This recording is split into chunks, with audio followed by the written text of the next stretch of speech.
السلام الاخوان، الناس اللي مهتمين بالرخام او جرانيت الجالاكسي كما كتشوفوا هذا هو جرانيت جالاكسي. او عندنا هنا خوت. باش كنقول لكم دائما كاين واحد الفرق كبير بين الجالاكسي والجالاكسي.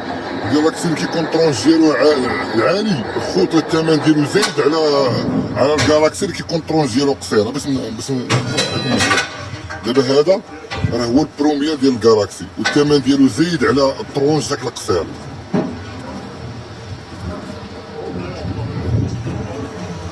هو هذا كتشوفوا، هذا طرونج عالي، هذا هو الطرونج العالي وكان طرونج القصير.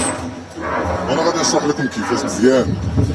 المهم هذا هو الطرونج العالي الخوت، هذا الثمن ديالو زايد على الطرونج القصير. هذا هو البروميير ديال الجالاكسي باش تكونوا عارفين. هنا عندنا هذا هو الطرونج القصير، هو هذا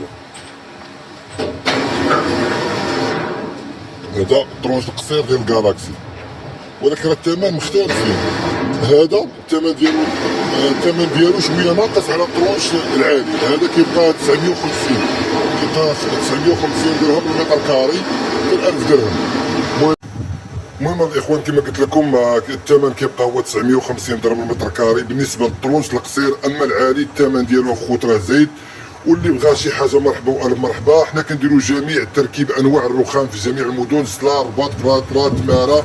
حنا نتكلفوا بجميع اي حاجه بغيتوها. بغيتو تصايبوا شي مطبخ، بغيتو تصايبوا شي ارضيه، بغيتو تصايبوا شي دروج، حنا كنتكلفوا بكل شيء.